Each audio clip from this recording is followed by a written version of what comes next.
Hi, we're the Boomershines, and we have been doing the Great American Loop, and we are this close to being done. But before we're done, we went into the Bahamas. So welcome to our April 2023 update.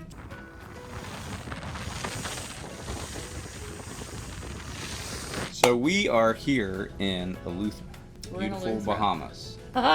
And it's been an adventure. Yep. Should we give a recap?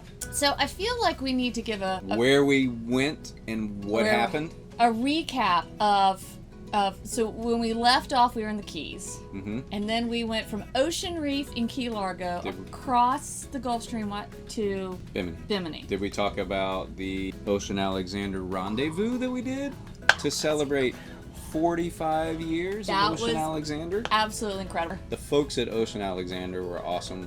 We were the oldest, smallest boat there. With the youngest owners, but we were and still only loved. owners that were actually captaining their boats. There was one boat that wasn't captaining in the 80-footer, but they rolled out the welcome mat. It's a fantastic brand. Yes. That was really Spent fun. the day on the Revolution series boat, just kind of acting like ballers on there. We played with sea bobs, went searching for buried treasure. That was great. Entertained us. And then we left there on that high. And then for the last month, we've had a lot of highs and lows. So we'll just briefly touch on all of them. Okay, so we left Key Largo. Went to Bimini. On the way to Bimini, crossing the Gulf Stream, which is a river through the ocean that you have to kind of offset because it's pushing you up. So you kind of want to aim down, and then between those there's two, a current going north. You kind of hit the middle. We lost our autopilot. And we obsessively watched the weather and the weather forecasts to make sure we had a good day to cross the Gulf Stream. And we had a lovely day. It was beautiful. Yep. We pulled into Bimini, and all of a sudden the water is like turquoise. It's so beautiful. Pulling into Bimini, I'm up at the helm by myself. I didn't have my navigator with me. And, you pull into a new spot and you're kind of getting your bearings. We come in and there's a beautiful, bigger yacht that's unloading their tender. And he comes over the radio and he says, SeaSHINE, not sure you're going to make that channel there.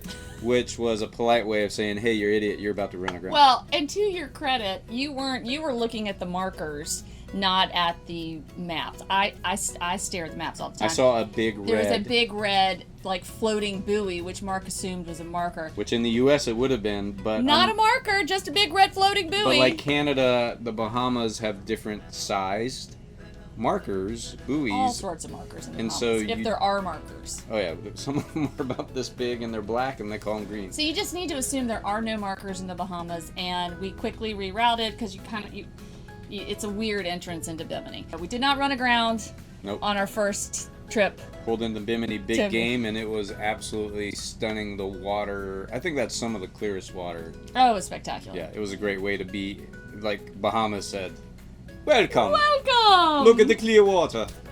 We cleared customs, and then the next morning we made the long run from Bimini to Chubb Cay, which is in the Berry Islands, and that was a delightful cruise over the Bahamian shelf. It was like cruising through a swimming pool for 10 hours. It was a very special day.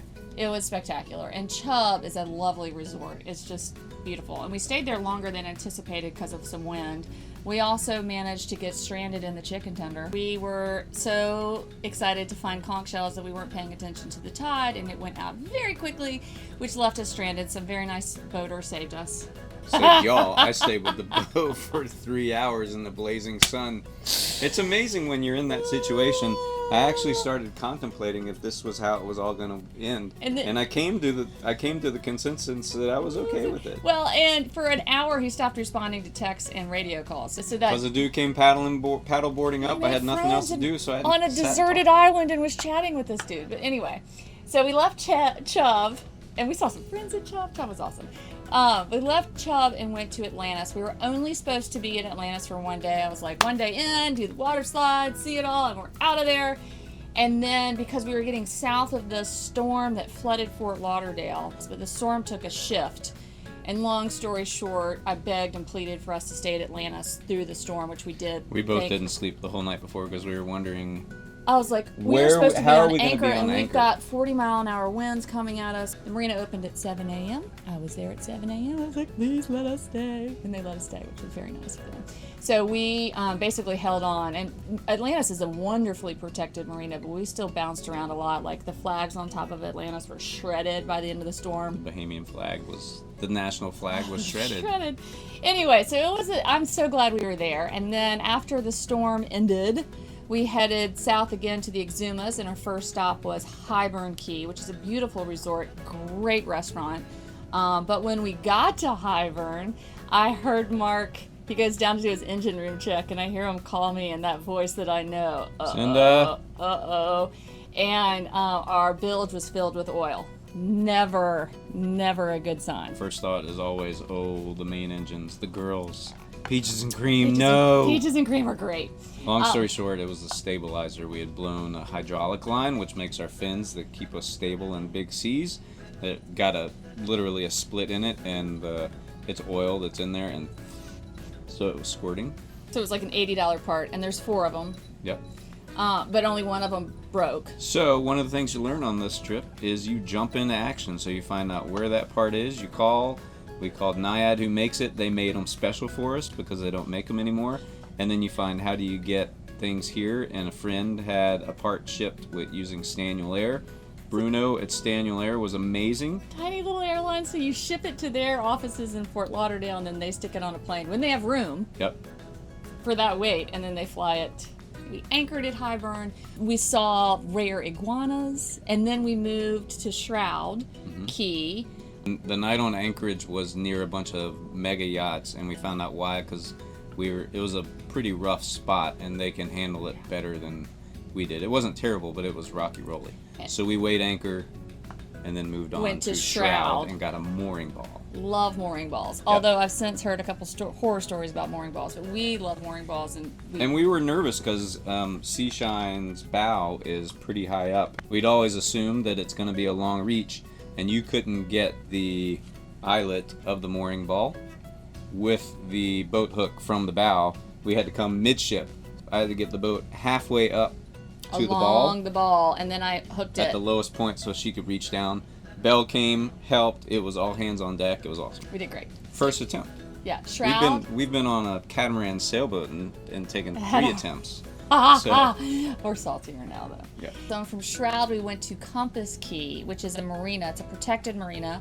And getting into Compass Cay was one of our most stressful dockings. Second most, maybe top. You think? Mm-hmm. Well, I think Cape May was harder.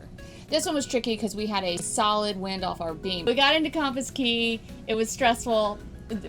Our first slip, we're like, that ain't gonna work. So they gave us a different slip. And I just never be afraid to ask. It's one of the things I've learned from other loopers. If you don't like a slip, that we had a 15 knot to 20 knot wind off of our beam, which was pushing us this way. The dock was here, and there was another boat and there was current. Another boat with no pilings were already docked here. So just the physics of us not hitting this boat. Oh wait, can we add to it that there's a guy docking as well? And some modern boats, you literally press a button and it'll hold that coordinate. Well, he did that, and he's out. I see him out there, and he's getting his lines ready. But he's in the middle of the little basin, like. SeaSHINE is moving towards the dude, right? Because the wind and the current are pushing this. So I'm like, can you get to where you're going? He's like, oh, okay. He was super nice. Understood. Yeah. He has all the modern technology. We don't. But we got docked. That just added to the stress. It did. We got docked, and then we proceeded to watch 105-footer that comes in. With a full crew, and he just T-bones the dock. Oh, that doesn't sound good. And I was like, okay, I don't feel so bad about myself. I mean, yeah. It happens to everybody, even the professionals. That's a tricky place to dock. Note to future people docking at Compass. It's probably one of my favorite stops, but you really want to go at slack tide and without a solid wind. Yep. We had wind coming out of the west and at our beam, and we weren't at slack tide. So just go at slack tide and you're fine. But good deckhands, and they were good. And once you get there, the beaches are incredible. Oh my the scenery's amazing. It's amazing. There's pet nurse sharks. It was fantastic. Amazing burger. Yeah, off of a grill, like a backyard grill. It wasn't a restaurant, just Just to grill you a grilled burger. burgers, delicious. Anyway, so from there we went to Staniel Cay. We were on a mooring ball for 2 nights and on the dock for 4 nights. Mooring ball was great.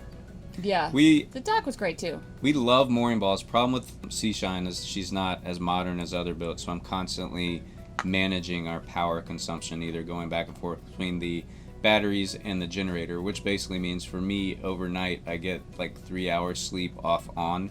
So it's just not as restful for me. But during the day, when you're on anchor and you can't swim off the back of the boat. The kids can't frolic off the back of the boat at a marina or on the rivers or anything on the loop. So when you're on anchor or on a mooring ball in the Bahamas, that's what people picture is just like, let's go for a swim. So it's fantastic, but it's trickier to manage power. Yep. So we ended up on the dock. That was fantastic. We had some misadventures there and some adventures. Mark had to do a mayday call on the chicken tender. Everyone is alive and safe. That's a whole nother story. That's a whole separate story.